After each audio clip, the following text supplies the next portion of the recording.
It's this sacred and beautiful times, the celebration of Navratri, the sacred 9 nights and 9 days dedicated to the worship of the Mother Goddess, the Divine Feminine. One of the most beautiful aspects to me of the Indian spiritual tradition is this emphasis on the Mother Goddess, the emphasis on the Divine Feminine. If you look at words in Sanskrit that have either masculine or feminine, the nouns, the word for creation is Srishti, feminine. The word for nature is Prakriti, feminine. The word for the energy of creation, the energy of nature, the energy of everything, Shakti, feminine. It's a culture in which we worship the Mother. When we pray and we say, Tvameva Mata, Chapita Tvameva, Tvameva Bandhu, Chasaka Tvameva, Tvameva Vidya Dravinam Tvameva, Tvameva Sarvam, Mama Deva Deva, begins by saying, you are the Mother. Tvameva Mata, you are the Mother first, then you are the Father, then you are the friend and the Guru, but first you are the Mother. It's a culture in which when we take God's name, we so frequently take the feminine first, right? We say Sitaram, we say Lakshmi Narayan, we say Radha Krishna. So it's this beautiful emphasis on the Mother Goddess. But these 9 days, very specifically, are focused on just the Shakti, just the Goddess, just the Divine Feminine. And what we're going to do starting from tomorrow is each day we'll look at a different goddess, because each day is dedicated to a different form of the Mother Goddess. So each day we'll come together and I'll share that day's Mother Goddess, that day's energy center, the chakra, that's associated with the goddess, that day's mantra that we should chant, and of course, that day's work. Which aspect of our internal ego does that goddess help us overcome? But that'll all start tomorrow. Today I want to share the 3 core elements of the Mother Goddess.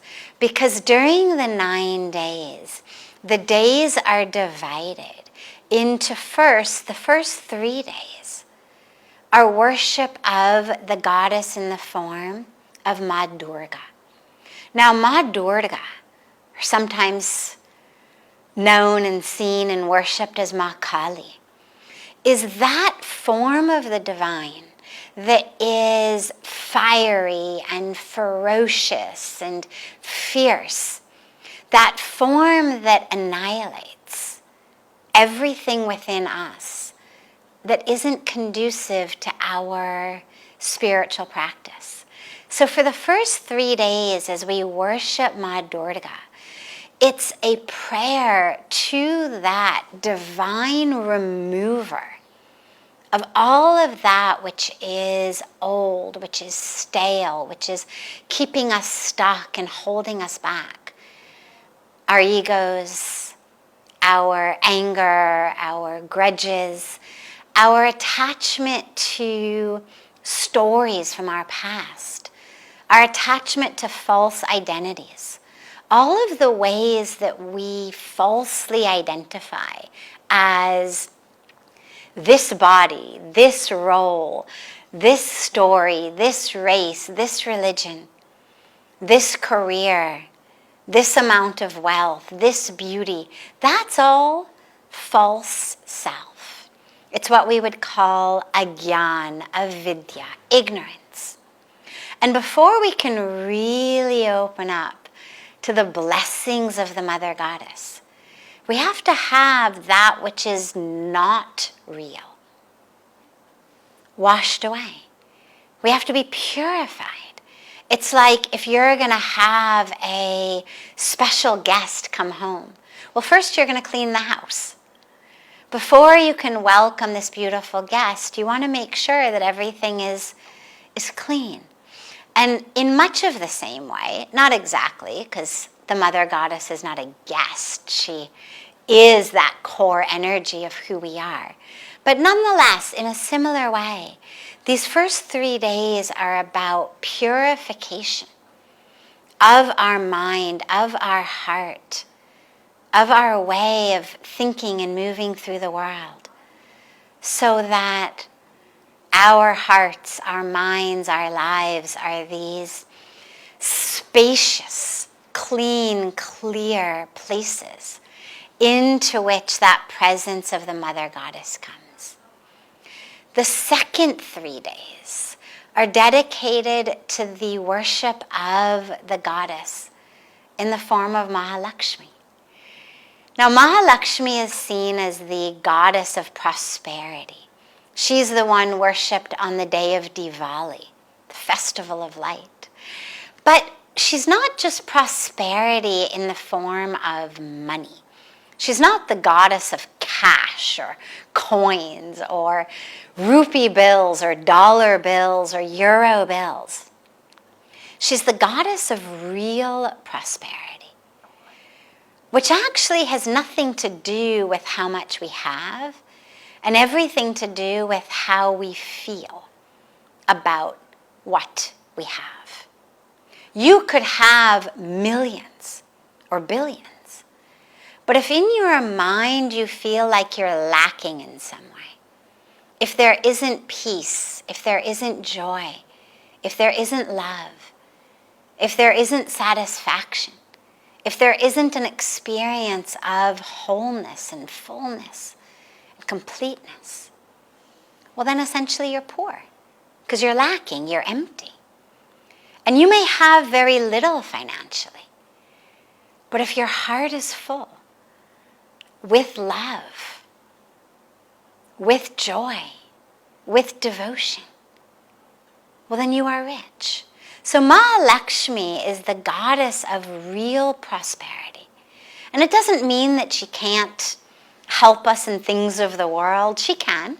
So no problem asking her for her blessings in your endeavors. But don't sell yourself short. Don't think that the highest goal of your prayer to her should be for a raise or a promotion or interest rates to go in the direction you want. When you pray to Lakshmi, think big, think full.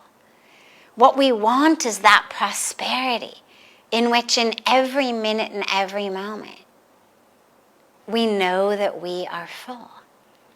We feel that presence of the divine, of joy, of serenity, every minute and every moment. So that's what Lakshmi brings into the space that Maa Durga has cleared of the ego, of the grudges, of the ignorance. Then Lakshmi comes in and brings us that real prosperity. And then the last 3 days are dedicated to Maa Saraswati, the goddess of wisdom. Real wisdom can only come when the mind and the heart are already purified of ignorance, when agyan, avidya, have been removed, when that darkness of ignorance has been replaced by the light of knowledge. Then Maa Saraswati comes in as this bestower of real wisdom, meaning, who are you? Why are you here? What is your dharma? What is your purpose? What is the highest truth of you? Those are the blessings that Maa Saraswati gives us. But she can only enter when first we've been purified of that darkness, when that ignorance has been removed. And then when we've also been filled with that which we are yearning for. When those desires, even spiritual desires, have been fulfilled, when that peace and that joy and that serenity and that awareness is already blossoming within us, care of our divine Maha Lakshmi, then we are ripe for real spiritual wisdom, for awakening, for enlightenment, for that capital T truth. And that's what Maa Saraswati brings us. You'll begin with your worship of Maa Durga, but keep in mind that ultimately where we're going is into wisdom, into light, into truth. And as I said earlier, we will be sharing every day with you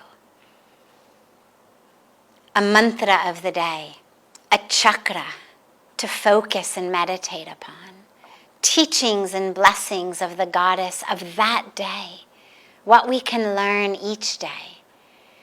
And so how our 9 nights can be filled with great light, and a light that stays with us long past Navratri. So much love to you all, and looking so forward to spending the next 9 days together as we dive into love and worship and celebration of the Mother Goddess.